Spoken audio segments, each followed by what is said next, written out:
내 형제들아, 너희가 여러 가지 시험을 당하거든 온전히 기쁘게 여기라. 이는 너희 믿음의 시련이 인내를 만들어내는 줄 너희가 알미라. 인내를 온전히 이루라. 이는 너희로 온전하고 구비하여 조금도 부족함이 없게 하려 함이라. 아멘.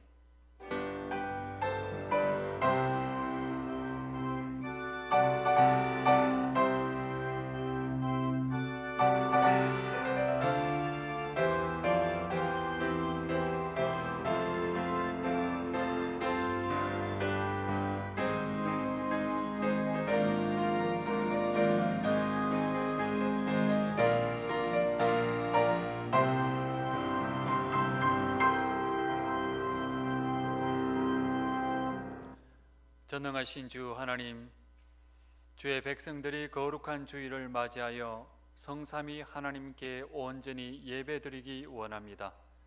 원건 각지에서 예배드리는 대전제일교회 모든 성도들의 예배를 받아 주옵소서.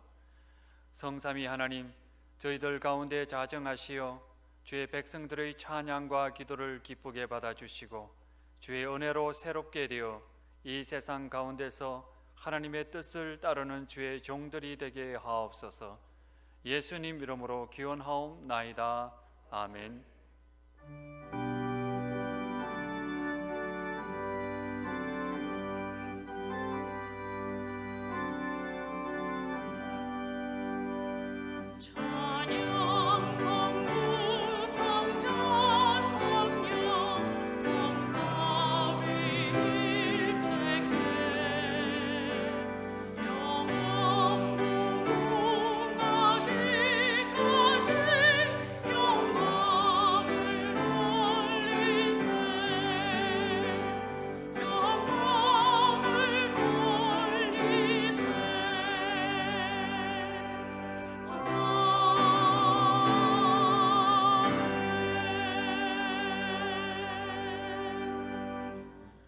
교독문제 16번 시편 28편을 교독하겠습니다. 여호와여, 내가 주께 부르짖으오니 나의 반석이여 내게 길을 막지 마소서.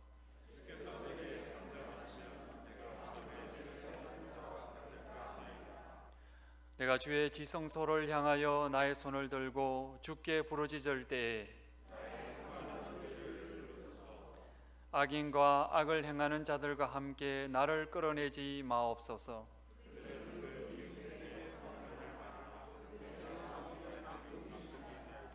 그들은 여호와께서 행하신 일과 손으로 지으신 것을 생각하지 아니하므로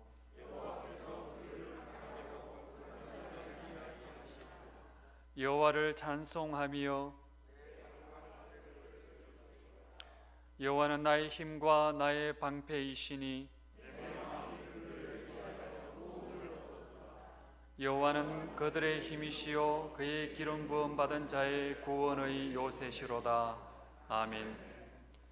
나는 전능하신 아버지 하나님 천지의 창조주를 믿습니다.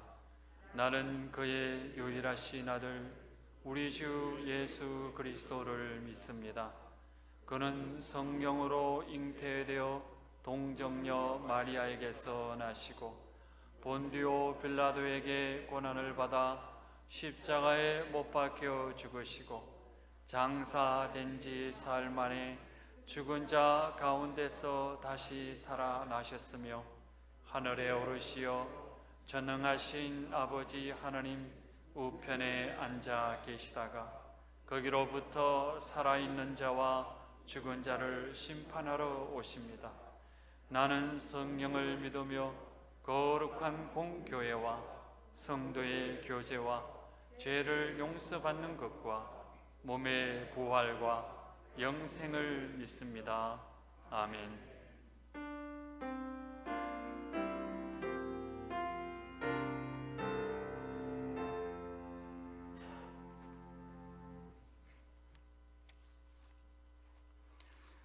모든 존귀와 영광과 찬양을 받으시기에 합당하신 하나님 아버지, 오늘도 거룩한 주일을 허락하셔서 온라인 영상 예배와 함께 비록 저희들이 적은 인원이지만 주의 백성들이 모여 4월 넷째 주 3부 예배를 드리게 하심에 감사를 드립니다.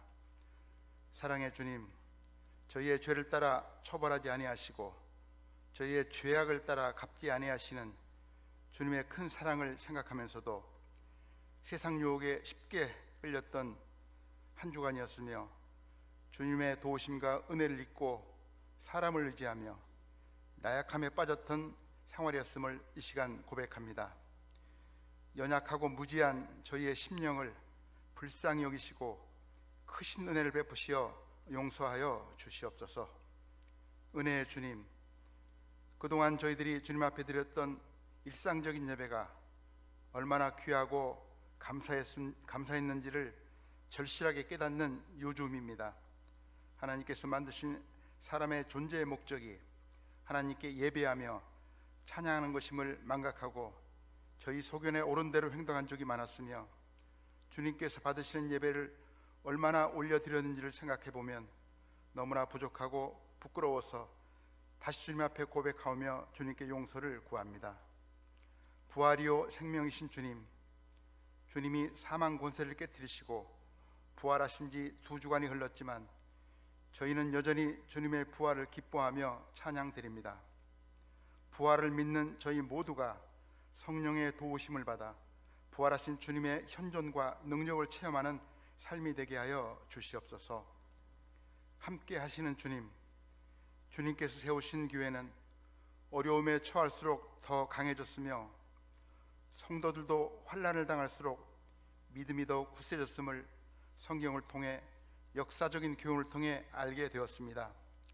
지금의 이 힘든 시기가 오히려 전화위복이 되어 교회가 교회다워지고 성도가 성도다워지는 기회가 되게 하여 주시옵소서. 기도에 응답하시는 주님, 신종 코로나19로 인하여 세계적으로 많은 사람들이 고통을 받고 있으며 이 시간에도 죽어가고 있습니다. 국가 간, 지역 간, 인적, 물적 교류가 모두 중단되면서 이로 인한 피해에서 어느 한 사람도 자유로울 수 없는 사태에 이르렀습니다. 생계 문제로 고통당하는 자, 직장을 잃어서 고통당하는 자, 질병으로 고통당하는 자, 단절로 인한 소외와 외로움으로 고통당하는 자들을 불쌍히 여기시고 구원하여 주실 것을 전능하신 주님께 간구하오니 이 모든 문제들이 주님 안에서 치유되고 회복될 수 있도록 은혜를 베풀어 주시옵소서. 이제 영상으로 올려드리는 할렐루야 찬양대 찬양으로 영광 받으시오며 말씀을 증거하시는 담임 목사님을 성령의 능력으로 지켜주시고 주님이 친히 임재하시어 복된 예배가 되게 하여 주시옵소서. 부활하셔서 죽은 자의 첫 열매가 되시고 저희들에게도 부활의 소망을 주신 예수 그리스도 이름으로 간절히 기도하옵나이다. 아멘.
우리에게 주시는 하나님의 말씀은 구약성경 에스겔 37장 1절부터 14절까지 말씀입니다. 구약성경 1209쪽에 있습니다. 하나님의 말씀을 받들어 읽겠습니다. 여호와께서 권능으로 내게 임재하시고 그의 영으로 나를 데리고 가서 골짜기 가운데 두셨는데 거기 뼈가 가득하더라. 나를 그 뼈 사방으로 지나가게 하시기로 본즉 그 골짜기의 지면에 뼈가 심이 많고 아주 말랐더라. 그가 내게 이르시되 인자야 이 뼈들이 능히 살 수 있겠느냐 하시기로 내가 대답하되 주 여호와여 주께서 아시나이다. 또 내게 이르시되 너는 이 모든 뼈에게 대언하여 이르기를 너희 마른 뼈들아 여호와의 말씀을 들을지어다. 주 여호와께서 이 뼈들에게 이같이 말씀하시기를 내가 생기를 너희에게 들어가게 하리니 너희가 살아나리라. 너희 위에 힘줄을 두고 살을 입히고 가죽으로 덮고 너희 속에 생기를 넣으리니 너희가 살아나리라. 또 내가 여호와인 줄 너희가 알리라 하셨다 하라. 이에 내가 명령을 따라 대언하니 대언할 때 소리가 나고 움직이며 이 뼈 저 뼈가 들어맞아 뼈들이 서로 연결되더라. 내가 또 보니 그 뼈에 힘줄이 생기고 살이 오르며 그 위에 가죽이 덮이나 그 속에 생기는 없더라. 또 내게 이르시되 인자야 너는 생기를 향하여 대언하라. 생기에게 대언하여 이르기를 주 여호와께서 이같이 말씀하시기를 생기야 사방에서부터 와서 이 죽음을 당한 자에게 불어서 살아나게 하라 하셨다 하라. 이에 내가 그 명령대로 대언하였더니 생기가 그들에게 들어가매 그들이 곧 살아나서 일어나 서는데 극히 큰 군대더라. 또 내게 이르시되 인자야 이 뼈들은 이스라엘 온 족속이라. 그들이 이르기를 우리의 뼈들이 말랐고 우리의 소망이 없어졌으니 우리는 다 멸절되었다 하느니라. 그러므로 너는 대언하여 그들에게 이르기를 주 여호와께서 이같이 말씀하시기를 내 백성들아 내가 너희 무덤을 열고 너희로 거기에서 나오게 하고 이스라엘 땅으로 들어가게 하리라. 내 백성들아 내가 너희 무덤을 열고 너희로 거기에서 나오게 한즉 너희는 내가 여호와인 줄을 알리라. 내가 또 내 영을 너희 속에 두어 너희가 살아나게 하고 내가 또 너희를 너희 고국 땅에 두리니 나 여호와가 이 일을 말하고 이룬 줄을 너희가 알리라. 여호와의 말씀이니라. 아멘. 다 같이 일어나셔서 하나님께 봉헌하시겠습니다.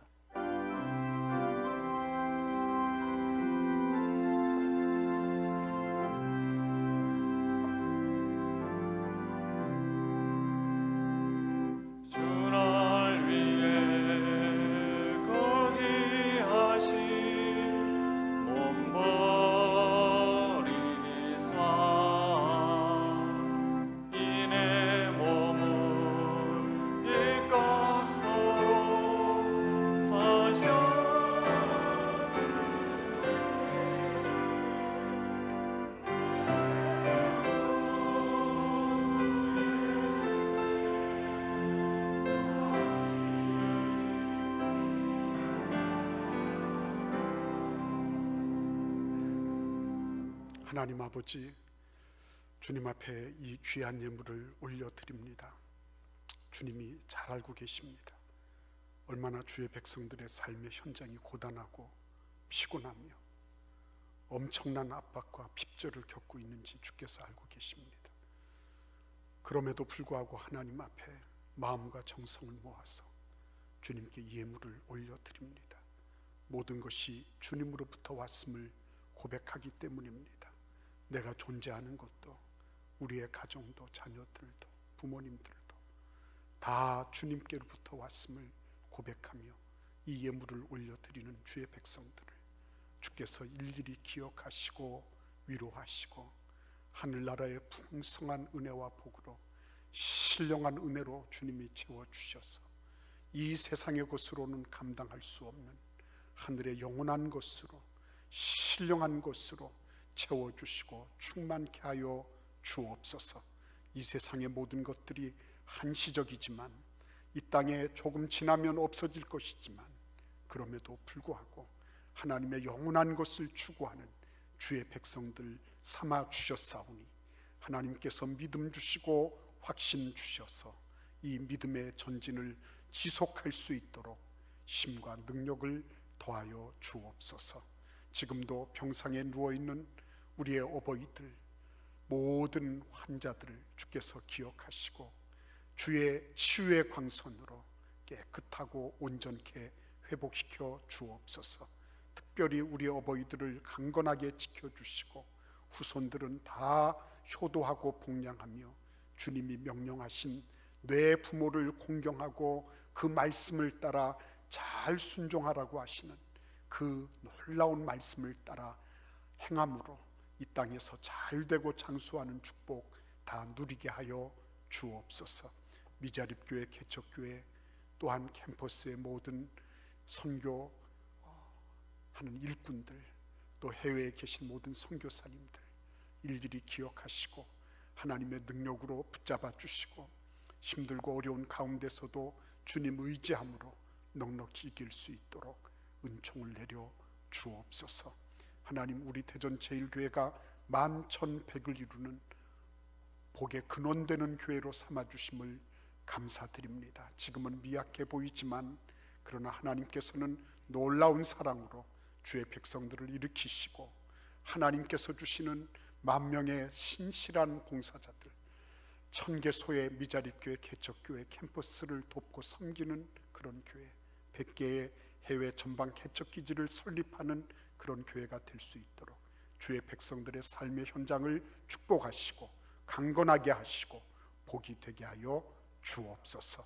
오늘도 주님을 섬기는 모든 주의 일꾼들마다 은혜 주시고 하나님께서 주시는 풍성한 은혜와 평강이 각 가정과 직장과 삶의 현장에 있게 하여 주옵소서. 예수님의 이름으로 축복하며 기도하옵나이다. 아멘.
여기서는 아멘 하는 소리가 안 들리네요. 2부 때는 그때 했던 아멘 소리가 나오던데. 예. 오늘도 하나님께서 우리에게 이렇게 함께 모여서 예배드리고, 비록 정상적인 모습은 아니죠. 그러나 함께 모일 수 있도록 은혜를 주시고, 또 우리 유튜브로 서로 함께 예배를 나눌 수 있게 돼서 감사를 드려요. 저는 이런 기회를 틈타서 이제 유튜브로 이런저런 교회를 다녀보는 그런 성도들이 있다는 것을 제가 잘 알고 있어요. 여러 목사님들이 그러시더라고요. 이제는 교회와 교회에 그게 없어졌다고. 그래서 자기 가고 싶은데 이렇게 쑥 들어가서 이 교회는 어떻게 하나 이렇게 듣기도 하고, 또 자기가 선호하는 그런 설교자들 들어가기도 하고 이렇게 한다고 그러시더라고요. 이랬구나 저랬구나 감사하죠. 예배를 드릴 수 있다는 게 감사한 거고, 또 우리 교회는 우리 교회로서의 그런 역할과 사명이 있기 때문에 그런 거 가지고 이렇게 크게 연연해 하지는 않습니다. 믿음이 굳게 서는 게 굉장히 중요한 거예요.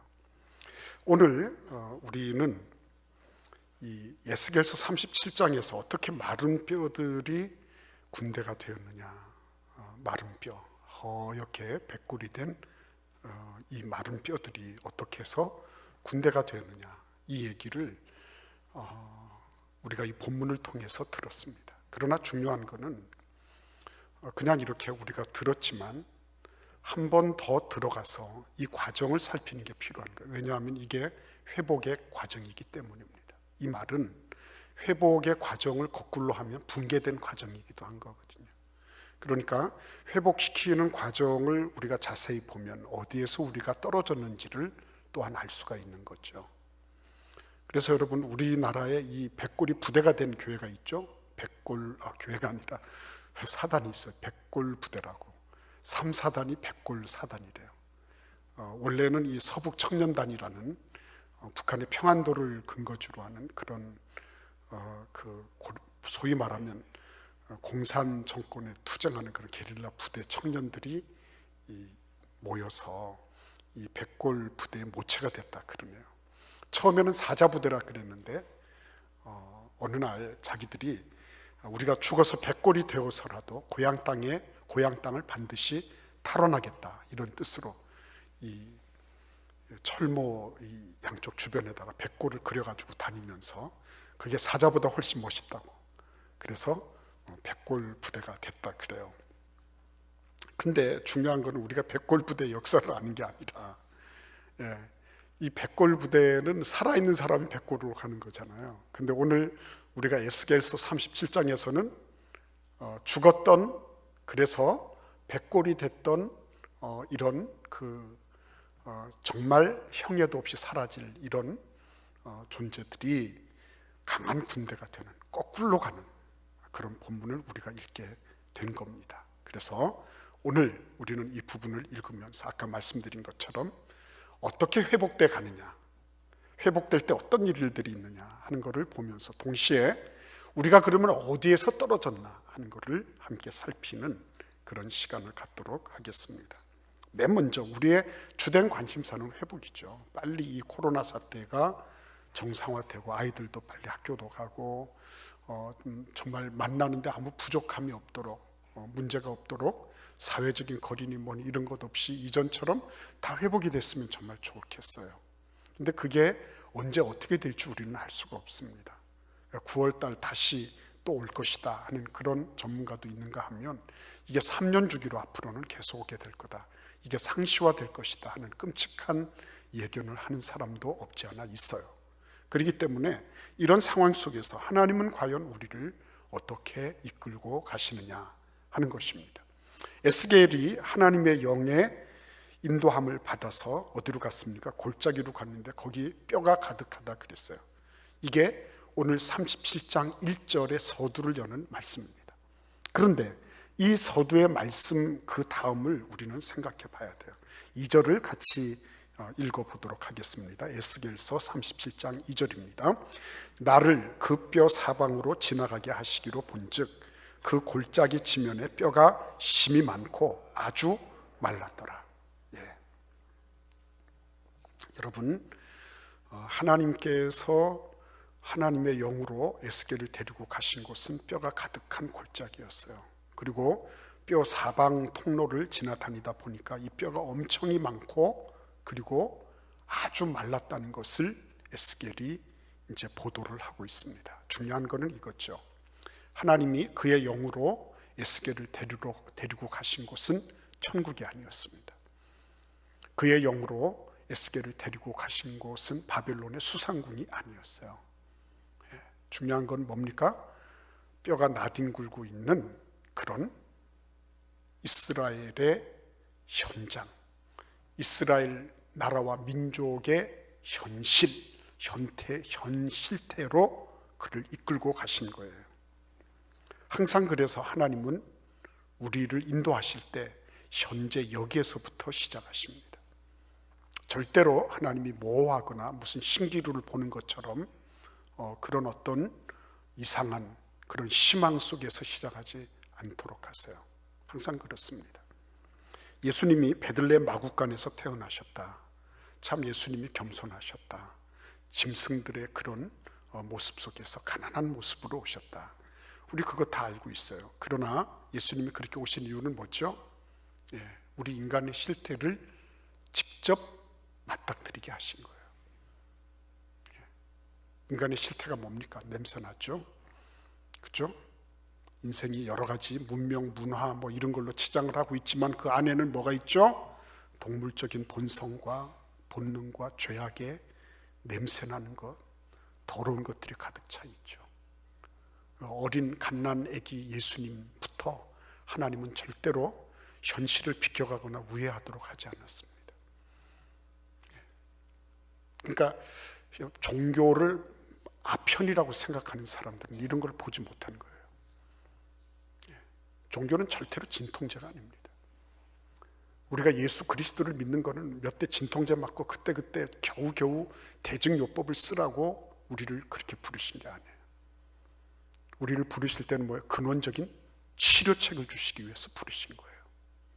그러니까 뭘 모르는 사람은 뭐 아편이다 뭐다 이런 소리를 하지만 우리는 그렇지 않은 겁니다. 우리는 아픔을 아픔 그대로 느끼는, 그죠? 마른 뼈를 막 이렇게 뭐 대단한 어떤 걸로 이렇게 치장하거나 안 그러면 변장시킨 그런 걸 보는 게 아니라 마른 뼈 그대로를 보도록 하나님이 그렇게 인도하고 계신 거예요.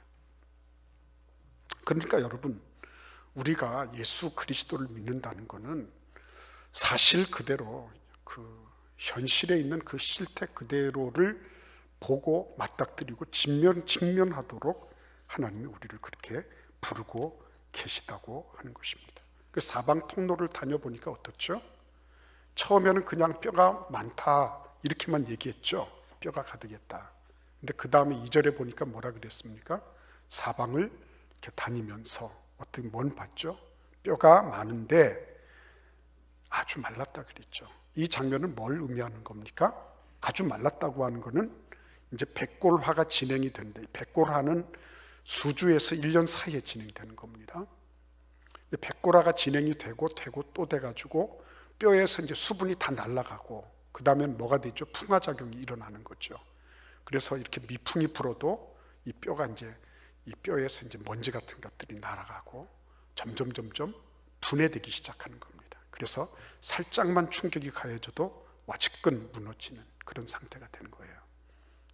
그런 현 실태를 이렇게 하나님은 보게 만드신 거예요. 근데 오늘 우리가 잊어서는 안 되는 게 있습니다. 오늘 1절부터 14절까지 말씀 속에 11절까지, 10절까지는 에스겔이 보는 환상 부분이고요. 11절부터 14절은 에스겔의 이 환상에 대한 해석 부분이에요. 주석 부분이에요. 근데 11절은 뭐라고 말씀하시냐면 이렇게 말씀하십니다. 이 11절 우리 같이 한번 읽어보겠습니다. 11절 같이 읽겠습니다. 또 내게 이르시되 인자야 이 뼈들은 이스라엘 온 족속이라. 그들이 이르기를 우리의 뼈들이 말랐고 우리의 소망이 없어졌으니 우리는 다 멸절되었다 하느니라. 그렇죠, 여러분. 이 뼈들은 뭘 의미한다고요? 이스라엘 족속이라는 거예요. 이스라엘 족속. 하나님이 에스겔을 데리시고 그 골짜기에 이제는 백고라가 진행이 돼서 완전히 이제는 그 먼지가 되고 흙이 되어갈 그런 뼈들을 보시면서 이게 바로 너희 이스라엘 족속이야 라고 말씀하시는 겁니다. 그러면 에스겔이 뭐라 그랬겠습니까? 아유 그래요, 내가 이스라엘 이것들 이룰 줄 알았어요. 끝났습니다. 끝났어. 그죠? 11절에 다 그런 얘기잖아요. 우리가 멸절되었나이다 이렇게 얘기하잖아요. 근데 그렇게 하도록 하지 않으셨습니다. 에스겔은 그걸 보고 뭘 봤습니까? 자기를 봤습니다. 예수님께서 성령님에 이끌려서 광야로 가셨어요. 광야에서 사단과 만나셨습니다. 직면하셨어요. 사단이 뭐라 그랬습니까? 내가 하나님의 아들이었든 이 돌들이 떡덩이가 되게 하라. 내가 하나님의 아들이었든 이 성전 꼭대기에서 뛰어내려라. 이런 얘기를 계속했어요. 하나님의 아들이었든. 중요한 건 뭡니까? 자기 정체 문제거든요. 네가 누구냐는 문제거든요.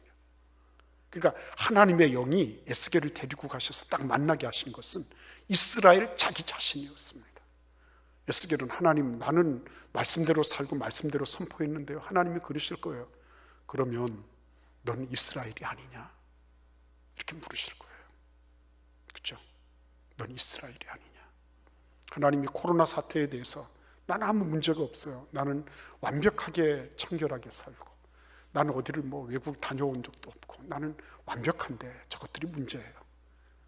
근데 그렇게 말하는 자기 자신은 한국 사람 아닐까요? 그러니까 이 문제는 하나님이 회복하시는 맨 첫 번째 단초는요, 자기를 만나게 하시는 거예요. 아, 이게 내 모습이구나.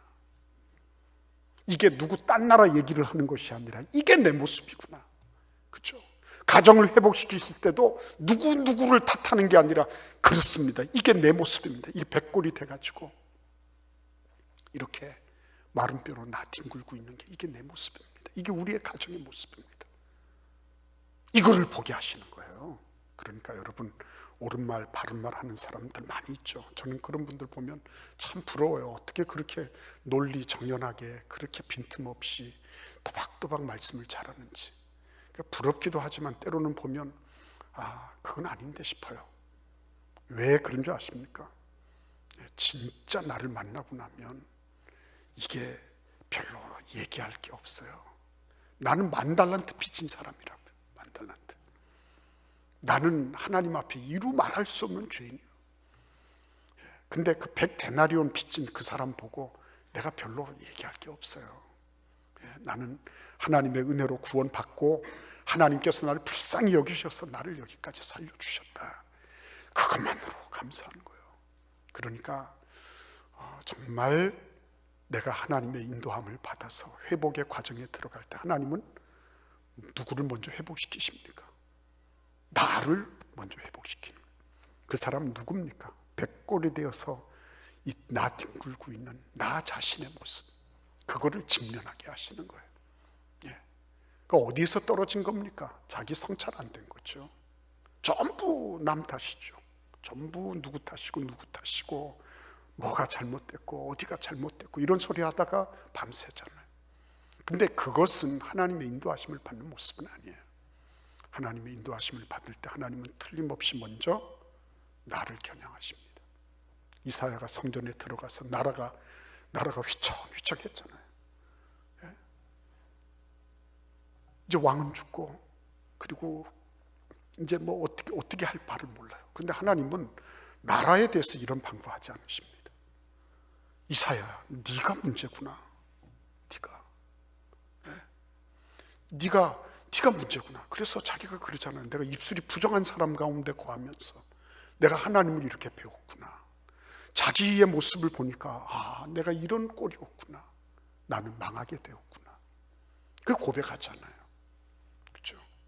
아무리 바깥 것이 바쁘고 아무리 대단한 게 많아도요, 회복할 때는 거기에는 하나님은 자기를 만나게 해주세요.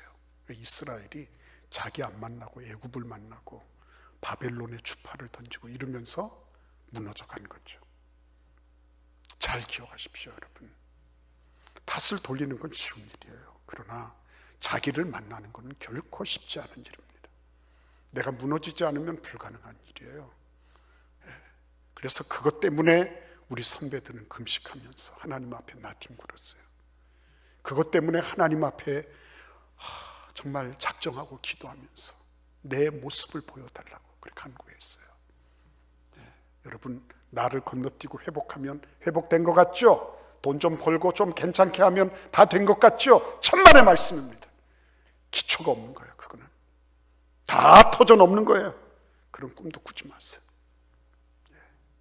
그렇게 해서 조금 좀 살게 되고 안정되고 하면, 그러면 뭐 하나님이 나에게 복을 주시고 그렇겠죠. 하나님은 자비하신 분이시니까. 기초 없이 된 거는요, 끊임없는 그런 재앙을 초래해요. 기억하십시오. 기초가 없고 근간이 없는 것, 나를 통과하지 않은 모든 것들은 허장성세예요. 그거는 있는 것 같이 보이지만 없는 거예요. 하나님 앞에 자기를 직면하지 않은 것, 그거는 거짓이에요. 그러니까 바른 말 잘하고 옳은 말 잘하고 다 진리를 얘기하는 것 같은데, 그런데 실제로는 열매는 없는 거예요. 열매 없는 이유는 뭐예요? 자기는 빠지고 나한테 열매가 맺혀져야 될 것 아닙니까?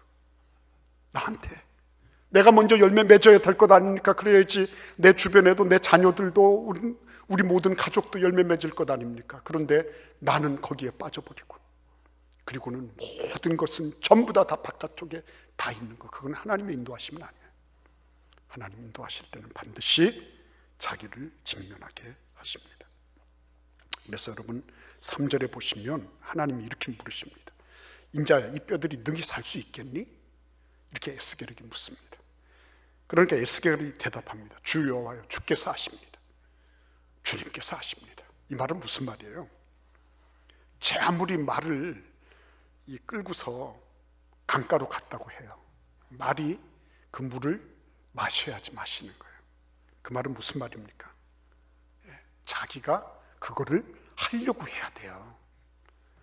하나님 당신이 알아서 하세요. 그냥 되든지 안 되든지. 그거는 제대로 된 모습은 아니에요. 그런데 에스겔이 이렇게 말한 이유는 어디 있습니까? 에스겔이 지금까지 봐왔던 게 그거거든요. 하나님 없이 사는 거. 하나님 없이도 뭐 돌아가요. 뭐가. 그 하나님 없이 사는 게 너무 익숙해. 소돔과 고모라 땅으로 들어갔던 그 의인 롯도 처음에는 굉장히 그게 막 근친상간을 하고 동성애를 하는 소돔과 고모라의 모습을 보면서 마음이 점점 상해갔다 그랬어요. 그러다가 나중에 어떻게 됐죠? 점점 거기 익숙해졌죠. 그래서 자기 사위도 소돔과 고모라 사람 가운데 들였잖아요. 그렇게 된 겁니다. 그러니까 에스겔도 하나님, 이게 하나님께서 하시면 됩니다라고 말 못했던 이유가 뭐예요? 지금까지 보고 들은 게, 경험한 게 그거예요. 하나님 없이 돌아가는 거예요. 야, 이게 마른 뼈가 이게 살아나? 한 번도 들어보지 못했는데, 그렇죠? 상식적으로 에스겔은 그렇게 생각하는 거예요. 그의 신경회로가 그쪽으로만 발달되어 있는 거죠. 인간의 신경회로가 얼마나 이게 기가 막힌 하나님의 창조물입니까? 자기가 그것을 활용한 대로 신경돌기가 거기 가서 붙고요, 점점 확장되고 굵어지고 강화되는 거거든요. 근데 이 신경회로를 그쪽으로 에스겔은 쓰지 못했어요. 왜냐하면 전부 다 하는 짓이, 아무리 하나님의 말씀을 선포해도 하는 게 하나님 없이 살아가는 것만 봐왔어요. 어느덧 그게 젖어들었어. 그래서 그는 이거는 하나님께서만 아는 거지 나는 감히 뭐라고 말씀드릴 수 없겠습니다. 그리고 꼬리 딱 내리고 뒤로 주춤주춤 물러선 거예요. 여러분, 우리는 지금 어떤 상황 속에 있을까요? 우리의 신경회로는 어느 쪽으로 발달되어 있을까요? 저는 여러분들이 경제활동을 하고 여러 가지로 이 삶을 이끌기 위해서 노력하고 가정을 꾸리기 위해서 애쓰고 하는 그 모든 것들을 하나님이 아신다고 생각합니다. 그러나 여러분들이 잊지 말아야 될 것이 있어요. 나의 신경돌기, 나의 이 신경회로는 어느 쪽으로 내가 발전시키고 있나 하는 거예요. 그건 자기 선택의 문제예요. 이번에 저는 참 감사한 얘기를 들었습니다. 이 코로나 사태 때문에 서로 오가지 못하지만 카톡방을 열고 서로가 성경 읽기를 격려하는 거예요. 그래서 그때 그날 읽어야 될 부분을 딱 매일마다 이렇게 해주고, 그리고 다 읽었으면 그 그냥 뭐 긴 말도 없이 완료 이렇게 해가지고 딱 넣어주고, 그러다 보니까 서로 선의의 경쟁도 되고, 누구는 벌써 다 읽었네 이래가지고 서로 열심히 서로 격려하고, 그래서 신구약을 다 읽었다. 너무 감사한 거예요. 예. 어떻게 해서든지 우리의 자녀들이 하나님의 말씀을 향하여서 굳센 믿음을 가지도록, 그렇게 우리 자녀들의 뇌리가, 신경회로가 발전되고 강화되도록 해야 되는 그 책무가 누구에게 있느냐? 부모님들에게 있는 거예요. 부모님들에게. 지금 당장에 보면 하나님 없이도 살아간다고 생각했죠. 근데 이제 그 말도 할 수 없게 된 게 바벨론으로 다 끌려가고 다 망했잖아요. 폭망해버렸잖아요. 야, 너 하나님 없이도 다 굴러가. 우리가 이렇게 저렇게 해서 잘 백신을 만들고 하면, 어저께 누군가가 정부 관계자가 그 실토를 했더라고요. 백신 개발이 쉽지 않다고.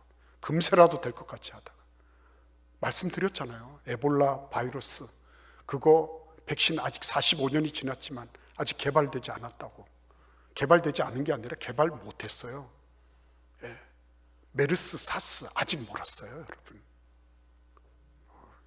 그러니까 여러분 거기다 대고 하나님 없이도 너희들 얼마든지 너희들 수완대로 살 수 있어, 이런 얘기 할 수 있겠습니까? 근데 그런 일들이 있기 전에 미리미리 우리가 하나님 앞에 그런 신경의 모든 것들이 주님께로 딱 집중될 수 있도록 강화시키는 거, 이거 중요한 거라는 거죠.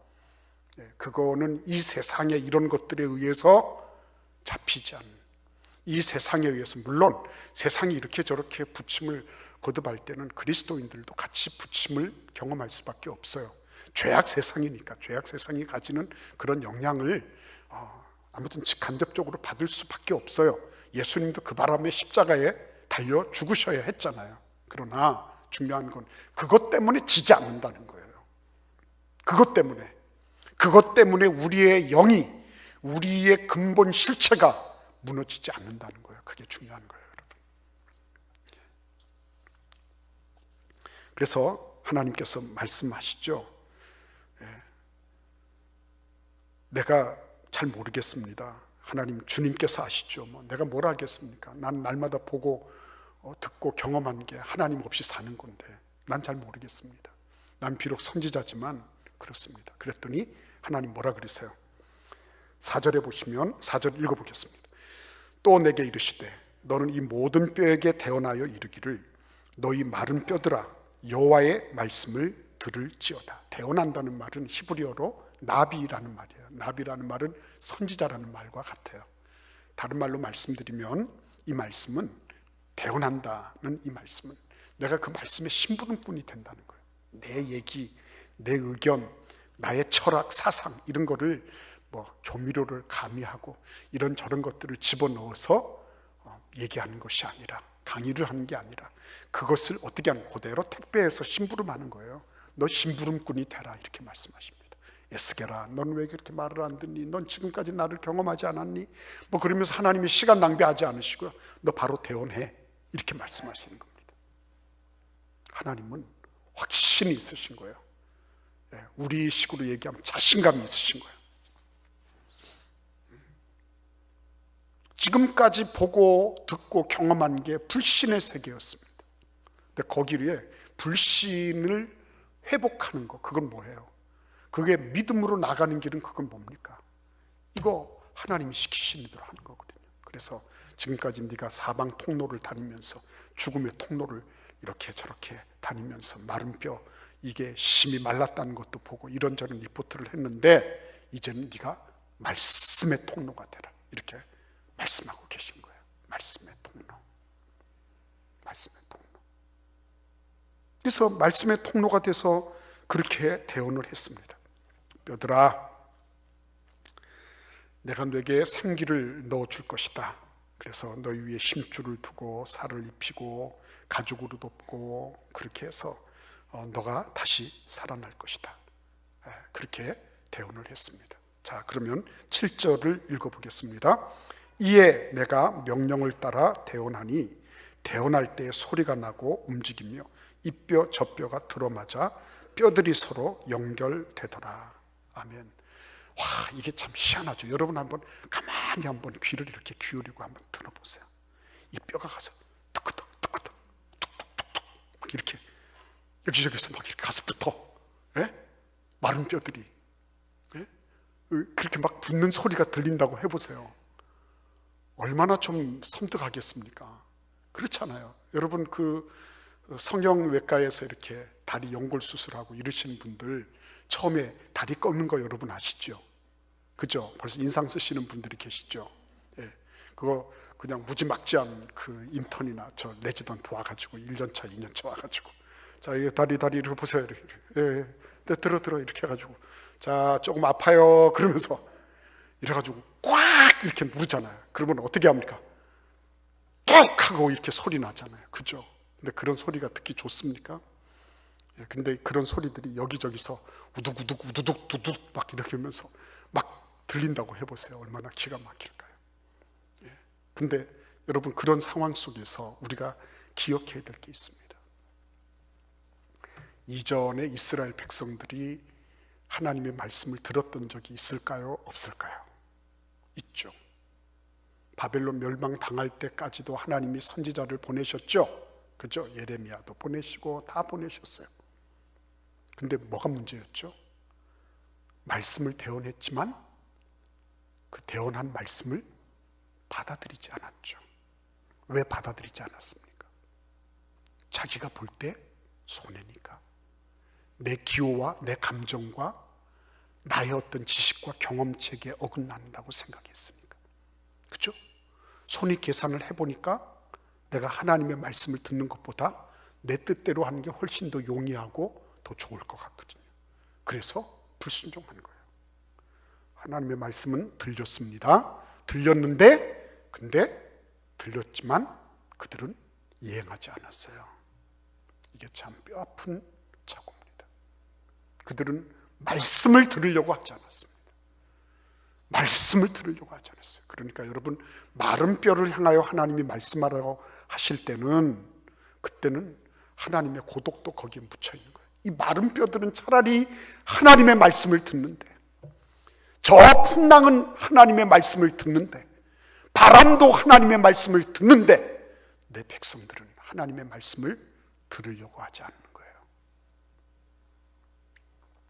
가슴 아프죠. 하나님의 말씀이 울려 퍼졌습니다. 그런데 그거를 수용하지 않았어요. 내가 생각해보니, 타산해보니 하나님의 말씀 따르는 것보다 내 뜻을 따르고 주변 사람들의 의견을 따르는 것이 훨씬 더 나한테 맞아. 내 감정과 기분에 맞아. 예. 그래서 내가 왜 손해볼 짓을 하냐는 거죠. 만약에 하나님 말씀을 듣고 나한테 이익이 되겠다 싶으면 득달같이 하지 않겠습니까? 근데 가만히 보니까 이거는 희생만 강요하지 나한테 별로 득이 되는 게 없어요. 그러니까 바보죠. 어리석은 거는 어떻게 할 수가 없네요. 그죠? 어리석은 부분들은 항상 보면 그래요. 저도 항상 1대1로 생각하는 경우가 있거든요. 내가 요걸 1만큼 하면 요거 1만큼 생기는 거. 이 타산적인 거예요. 일만큼 하는 것만 생각을 하지 요것이 없다 할지라도 다른 영적인 유익이 얼마나 큰지, 무형의 자산이 얼마나 생기는지 이런 거는 생각을 못하는 거예요. 여기에 들어가면 요만큼 나오는 거, 요런 조건적인 거, 요런 것만 생각을 했지 이스라엘 백성들은 하나님의 말씀을 순종함으로, 내가 비록 손해를 보더라도, 내가 불이익을 당하더라도 하나님의 말씀을 순종함으로 생기는 영적인 유익, 하나님의 그 엄청난 무형의 기업을 이들은 생각하지 못한 거예요. 그래서 어리석은 거예요. 지금 마이너스는 마이너스예요. 지금 당장에 그건 마이너스입니다. 마이너스는 마이너스라고 얘기하는 게 그게 진리죠. 진실한 거죠. 그러나 마이너스로 끝나지 않는 거죠. 하나님의 말씀은 우리에게 비록 그것이 현실적인 마이너스가 된다 할지라도 하나님은 영원한 하늘나라의 기업과 상급을 우리를 위해 준비하고 계신 거예요. 그래서 모세가 지금 내가 그 애굽의 왕자가 될 수 있는, 왕이 서열, 왕이 계승서열 몇 위가 될 수 있는 그 자리를 노릴 것인가. 아니면 하늘나라의 그 영원한 기업의 상속자가 될 것인가? 당연히 모세는 영원한 기업의 상속자가 되기로 작정한 거예요. 여러분, 우리도 그것을 생각해야 됩니다. 내가 왜 불순종하나? 나한테 이익이 되지 않기 때문이거든요. 근데 정말 그것이 이익이 안 되는 건가? 지금 당장에 단기적인 불이익이 있다 할지라도 장기적인, 아니 영원한 유익이 있다고 한다면 난 그거를 택하고 말 것인데. 그래서 여러분, 이스라엘 백성들이 하나님의 말씀이 울려 퍼졌지만 그들이 미끄러져 넘어진 것은 그들은 결국은 계산을 잘못한 거예요. 계산 잘못한 겁니다. 근데 여러분, 말씀을 딱 만나고 나니까 형태는 다 이루어졌는데 문제는 어디에 있습니까? 8절을 읽어보겠습니다. 내가 또 보니 그 뼈에 힘줄이 생기고 살이 오르며 그 위에 가죽이 덮이나 그 속에 생기는 없더라 그랬습니다. 생기는 없더라. 여기 우리가 잊어서는 안 되는 중요한 교훈이 있습니다. 여러분, 마른 뼈를 보고 얘기하는 건 조금 그렇죠. 예. 백설공주에서도 거울아 거울아 누가 제일 이쁘니? 예? 그렇죠? 그 왕비가 날마다 그렇게 하잖아요. 그 거울이라는 대상이 있으니까 괜찮아요. 그런데 지금 이 말씀을 마른 뼈 보고 대언했더니 형체가 다 이루어졌어요. 힘줄도 근육도 생기고 거기 이 살갗 피부도 다 덮이고 했는데 생기가 없어. 형체는 이루어졌지만 살아서 움직이는 생명력은 없었어요. 그렇죠? 그래서 하나님 뭐라 그러십니까? 뭐라 그러시죠? 자, 우리 같이 한번 9절을 읽어보겠습니다. 또 내게 이르시되 인자야 너는 생기를 향하여 대언하라.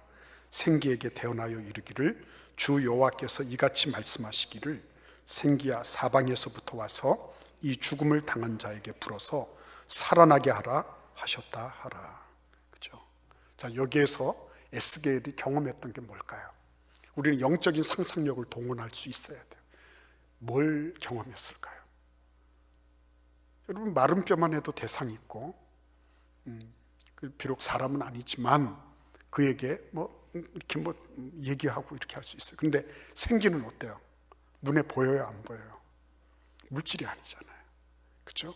사방에 있는 생기들에게 얘기하라 그러니까 어느 쪽으로 얘기를 해야 될지 그것도 모르겠고 굉장히 뻘쭘했을 거예요. 여기에서 여러분, 단순간이라고 하지만 에스겔은 아마 영적인 전투를 해야 됐을 거예요. 하나님이 하라고 하시니까 하기는 하겠지만 그의 마음속에 뭐가 있어요? 의구심이 있지 않았겠습니까? 생기를 보고, 보이지도 않는 생기를 보고 거기에다 대고 얘기를 하라 그러니까 얼마나 어색하고 얼마나 뻘쭘했을까요? 이게 무슨 연극하는 것도 아니고 독백하는 것도 아니고 이게 뭐 하는 거예요? 그런 일을 하는 거예요. 여러분, 결국은 지금 이스라엘 사람들에게 하나님께서 에스겔을 통하여 회복의 과정을 거치게 하시는데 자기에 대한, 자기 성찰에 대한 부분들을 이렇게 하시고요. 그리고 말씀을 이제는 직면해서 듣게 만드세요. 근데 그것만으로 다가 아니었습니다. 진짜 중요한 건 뭐예요? 순종하는 거였어요. 순종하는 거. 말도 안 되는 것 같은데 그 순종해야 되는 거예요. 예? 여러분, 말도 안 되는 것 같은데 순종해야 돼. 허공에다 대고 야, 사방에 있는 생기들아 다 이쪽으로 불어와서 이 마른 뼈들에게 들어가라. 이게 여러분, 그때 당시 일반적인 정신 상태를 가지고 있는 사람들이 할 수 있는 얘기겠어요? 근데 그거를 순종해야 했어요. 우리는 말이죠, 성경에 대한 지식이 없어서 망하는 게 아닙니다. 다 알고 있어요. 문제는 어디 있습니까? 이 영적인 싸움에서 져서 문제가 되는 거예요. 어떻게 해야 되는 거 다 알아요. 근데 다 안다고 해서 됩니까? 안 그래요. 왜 안 돼요? 져버리거든요. 자기 이익에 치고 자기 욕망에 치고 다른 사람들의 평판에 치고 여러 가지 것들에 져버리는 거거든요. 하나님께서 말씀하실 때 하나님, 내가 그 말씀을 따라 내가 이행하겠습니다. 그렇죠? 딱 마음을 먹고 어떻게 해야 되는 거 알아요. 근데 막상 순종의 길을 나아가려고 하면 이것저것 걸리는 게 한두 가지가 아니에요. 그래서 그런 싸움들을 하다가 보면 그냥 지나가기도 하고 머뭇머뭇거리다 보면 시간 흘러서 이제는 뭐 더 이상 뭘 할 게 없어지고 이렇게 되는 거 아니에요. 여러분, 그렇기 때문에 하나님께서 이 과정을 다 보여주시는 거예요. 너희들이 회복을 하고 싶니? 첫째는 하나님의 말씀을 따라, 그래서 주님 앞에 하나님의 영을 따라가면 자기를 만납니다. 내 꼴을 보게 돼 있어요. 내가 어떤 존재인지. 나는 내 안에 이렇게 해서 나를 싹 감싸고 있죠. 그런데 하나님의 관점으로 볼 수 있어요. 나를 대상화해서 볼 수 있어요. 나를 객관적으로 볼 수 있어요. 아, 내가 이런 모습이었구나. 그렇죠? 이스라엘은 그런 자기를 볼 수 있는 눈을 잃어버렸던 거예요. 더더군다나 말씀을 들을 수가 없었습니다. 다 이기적인 자기 욕심 때문에 거기에 딱 멈춰 있으니까요. 하나님 말씀이 들리지를 않는 거예요. 그러니까 마른 뼈 같아서라도, 하나님 은혜가 얼마나 고맙습니까? 마른 뼈 같아서라도 너희들은 내 말을 들어라. 그렇게 하신 거예요. 여러분, 우리 자녀들에게 말씀 교육이 얼마나 중요한지 아십니까? 여러분의 영혼의 말씀의 자양분이 뿌려지는 게 얼마나 중요한지 아십니까, 여러분? 몇 푼 벌고 몇 푼 더하고 덜하고 하는 것도 중요한 일이에요. 그러나 그보다 훨씬 더 중요한 것은 하나님의 말씀의 자양분이 우리의 가정에, 내 가슴 속에 이것이 들려지고, 이 자양분이 나의 마음과 심령을 촉촉하게 적셔주고 내 영혼을 키워주느냐 하는 게 훨씬 더 중요한 거예요. 그리고 끝으로 우리는 이 말씀을 알고 있다 손치더라도요, 그걸 순종해 나가는 훈련을 해야 되는 거예요. 그렇죠? 여기에서 져버렸어요, 이스라엘이. 그래서 하나님이 너 순종하는 거 배워. 왜 그냥 하나님께서 성령을 그냥 바로 부어주시면 안 됐겠습니까? 그런데 굳이 에스겔에게 그런 과정을 거치게 하셨겠어요?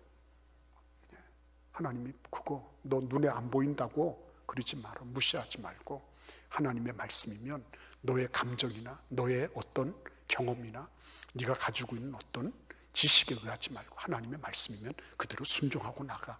너 이렇게 주판할 튕기고 이해타산하고 뭐 이러면서 그러면서 흐리지 마라. 그렇게 하신 겁니다. 그래서 그 과정을 하나하나 거친 결과가 뭐예요? 군대가 돼버린 거잖아요. 그렇죠? 우리 가정도 군대가 될 수 있습니다. 우리의 가정도 강한 군대가 될 수 있습니다. 여러분, 우리의 그 회파되고 다 파멸되고 이제 끝났습니다 하는 그런 무엇도 다 하나님께서는 군대로 일으켜 세워주십니다. 어떻게? 주의 영, 성령의 손을 붙잡고 한 걸음 한 걸음 가면 다 인도함을 받아요. 만나게 하시고 직면하게 하시고 들리게 하시고 행동하게 하세요. 그 과정을 하나하나 거쳐서 군대가 이루어지도록 하나님은 우리를 그렇게 인도하고 계신 거예요. 오늘 이 말씀을 듣는 모든 주님의 사랑하는 자녀들, 여러분과 제가요, 이 과정 잘 거치면 하나님께서 우리가 상상할 수도 없었던 그런 큰 군대를 일으켜 주시는 은혜와 축복을 누리게 하실 줄 믿습니다. 우리 같이 기도하겠습니다. 고마우신 주님, 에스겔에게 너는 왜 믿음이 없느냐 타박하지 않으시고 에스겔을 설득하려 하지 않으시고 에스겔의 손을 붙잡고 단지 말씀대로 심부름하라고 말씀하시며 에스겔의 생애 속에 위대한 회복과 변화의 역사를 일으켜 주신 주님, 하나님께서 오늘날도 우리나라와 우리 민족, 우리의 가정, 우리의 삶의 현장이 바로 이러한 현장이 되게 하실 줄 믿습니다. 주님 축복하시고 은혜를 베풀어 주셔서 이 과정 잘 거치게 하여 주옵소서. 예수님의 이름으로 축복하며 기도하옵나이다. 아멘. 오늘 우리 1시부터 우리 교회 당회가 모이게 될 겁니다. 주로 예배에 대해서 많이 논의를 하게 될 텐데 저는 그런 기대가 있어요. 개인적으로 우리 5월 30일 주일이 성령 강림 주일입니다. 오순절이거든요. 그래서 그때는 우리가 정말 다 같이 모여서 예배 드리기를 저는 기대하고 또 기도하고 있어요. 여러분들도 그렇게 기도해 주시고 제가 장로님들하고도 그렇게 논의를 하고자 합니다. 그때는 전부 다 성령 강림 주일 축제를 우리가 한번 할 수 있도록 여러분도 그렇게 마음의 준비를 해주시면 좋겠고요. 또 하나는 지금 이제 이렇게 여러 가지로 어려운 가정들이 너무 많습니다. 그래서 우리 구역장님이나 교구장님들, 장로님들을 통해서 이걸 뭐 이렇게 막 다 이렇게 드러내고 하기는 그렇잖아요. 그러나 어려운데 이게 그리스도 안에서 한 가족이라 그러면서 그런 거를 남몰라라 할 수는 없잖아요. 그래서는 안 되고요. 그래서 여러분들 이런 구역장님들, 우리 교구장 목사님들, 장로님들을 통해 가지고 권사님들 통해서 이렇게 말씀을 해주세요. 그래서 우리 교회도 여러분도 다 아시다시피 여러분들이 지금 뭐 11조를 못 하시잖아요. 다들 산업 자체가 끊긴 데가 많고 안 되는 데가 많고 왕래 자체가 없기 때문에 교회도 역시 어려운 건 사실입니다. 오늘도 제가 스시마의 박영철 선교사님 통화를 아침에 하게 됐는데 지금 그냥 그대로 있어야 되는 거예요. 거기는 우편물도 배달이 안 됩니다. 배도 다 끊겨지고 말 그대로 완전 고립 상태가 돼 있는 거예요. 그리고 베트남 건도에서도 지금 뭐 다들 후원이 끊기고 해서 이런저런 일들을 할 수가 없는 상황이 됐어요. 그런데 뭐 선교지만 그런 게 아니라 우리나라의 미자립교회, 개척교회도 역시 다 마찬가지예요. 우리는 동방성장교회라 그러는데 다 마찬가지예요. 선교 이 캠퍼스도 말할 나위가 없어요, 여러분. 그래서 그런 일들이 이렇게 들리는 대로 서로 같이 돕고 섬길 수 있도록 잘 돌봐주시고 알려주시기를 바라요. 알려주시는 게 그게 남의 기밀을 누설하는 게 아니라 그게 그리스도 안에 서로 관심과 배려를 갖는 거예요. 서로 돌볼 수 있도록 이렇게 해주시면 대단히 감사하겠습니다. 다 함께 일어나셔서 찬송가 314장을 부르시겠습니다.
한 가지만 더 알려드리겠습니다. 내일부터는 새벽 기도는 이렇게 우리가 공식적으로 교회 차는 돌리지 않지만 새벽 기도는 개방을 해서 이렇게 안전거리를 두고 예배를 드리면 좋을 것 같아요. 수요일도 우리가 충분히 그럴 수 있을 것 같습니다. 그래서 우리가 교회 안 나오는 것이 습관이 되지 않도록, 교회 나오는 게 서먹서먹해지고 이상하게 들리는 이런 일이 되지 않도록 미리미리 우리가 하기를 바라고요.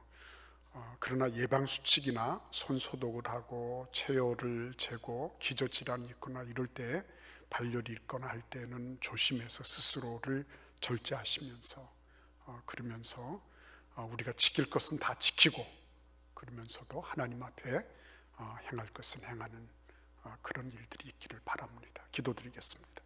지금은 우리 주 예수 그리스도의 은혜와 아버지 하나님의 극진하신 사랑과 성령의 교통 교제하심이 주님 앞에 나온 사랑하시는 주의 백성들 머리머리 위에 고통당하고 있는 이 나라 이 민족 세계 인류의 역사 위에 지금부터 영원토록 함께 하시기를 간절히 축원하옵나이다. 아멘.